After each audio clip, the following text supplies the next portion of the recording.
Complications.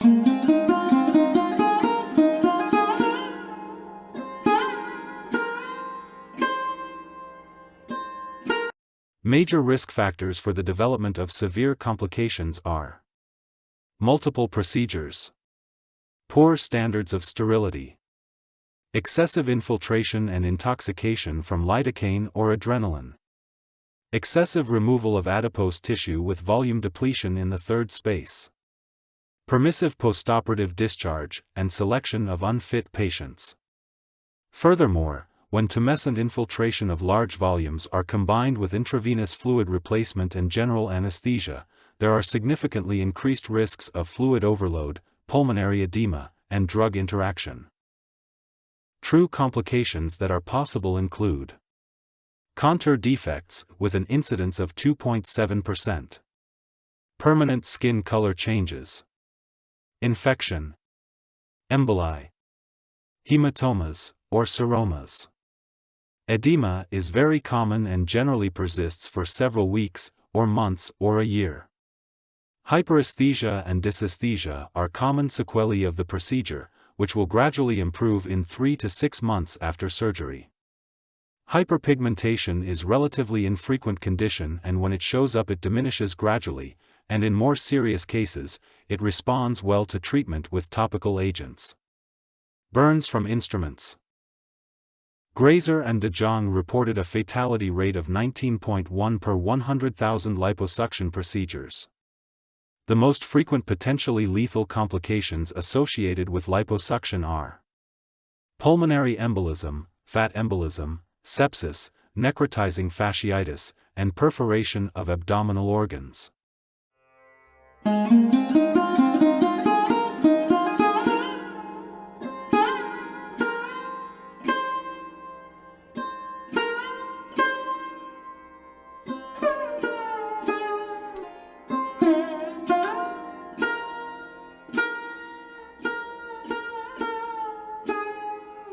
Rorik and Muzaffar suggested the following safety guidelines in liposuction.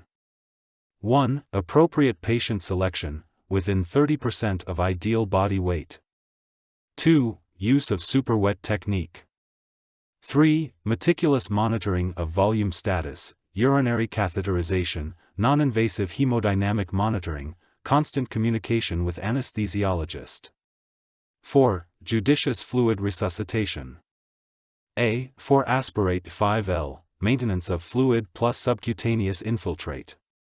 B. 4. Aspirate 5L, maintenance of fluid plus subcutaneous infiltrate plus 0.25 ml on intravenous crystalloid per 1 ml of aspirate 5L. Overnight monitoring of large volume, 5L total aspirate, liposuction patients in an appropriate healthcare facility. 6. Use of pneumatic compression devices in cases performed under general anesthesia or lasting longer than 1 hour. 7. Maintaining total lidocaine doses below 35 mg/kg, wetting solution. However, adherence to these guidelines will not ensure successful treatment in every situation. Hints and tips. The incision should be deep to allow the cannula tip to go through the superficial fascia and to stay below it. When the tip hits the muscle fascia, the cannula is angulated almost parallel to the skin. In abdominal suction, safe technique consists of elevating the tip of the cannula at all times in order to prevent an accidental fascia penetration with abdominal organ injuries. This is a great way to judge the fat thickness by observing its thickness over the elevated cannula. Once the cannula is at the right tip level, the suction is started carefully, avoiding suctioning near the incision for fear of creating a dimple in the area. The suction tunnels are done methodically in using the palm of the opposite hand, which is flattened against the skin in order to feel the exact thickness of the fat layers.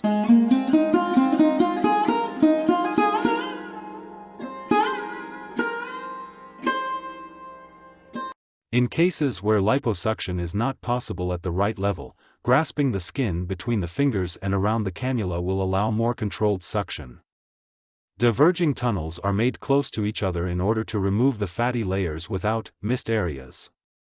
If one is to perform superficial liposuction, the zone of suctioning should become more and more superficial with thinner cannulas to obtain an even result.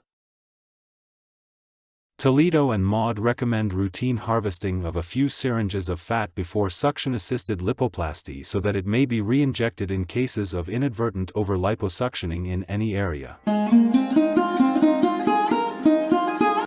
Conclusion. After more than 40 years of being born, liposuction is currently one of the most accomplished aesthetic interventions around the world. As new technology is continually being introduced, we must temper our enthusiasm and base treatment on solid, scientific evidence. We are confident that liposuction will remain one of the most popular procedures performed in the years to come, and we must thus remain committed to the common goals of patient safety and improved aesthetic outcomes. Sound liposuction relies on an awareness of the three-dimensional anatomy of the fat layers. The majority of liposuction should be performed on the middle or deeper adipose layer. In fact, it is the preservation of the superficial adipose layer that is crucial in preventing skin irregularities. Liposculpture is a great tool for redefining the body's profile in patients who undergo weight loss. However, it is always necessary to associate the excision surgery to remove the skin excess. In recent years, liposuction has become more important as a method for harvesting autologous fat and adipose-derived stem cells. Liposuction has permanent results and there is no recurrence of the fat tissue once removed. The latter supports the adiposity's theory main concept: once an adipocyte is destroyed it cannot reoccur. Liposuction is not recommended for obese individuals, individuals suffering from certain medical conditions, individuals with unrealistic expectations, individuals seeking to address cellulite or irregularities caused by structures other than fat, individuals with poor skin quality. The main limitation of liposuction, as early identified by ILAs, is the poor outcomes in patients who have extensive lipodystrophy with ptosis. Poor skin quality will not achieve satisfactory results, and these patients are more likely to benefit from some type of dermolipectomy rather than pure lipoaspiration. Another precaution that one should keep in mind is the volume of the aspirated fat. ILAs initially reported 6 pounds of aspirated fat as a safe cutoff.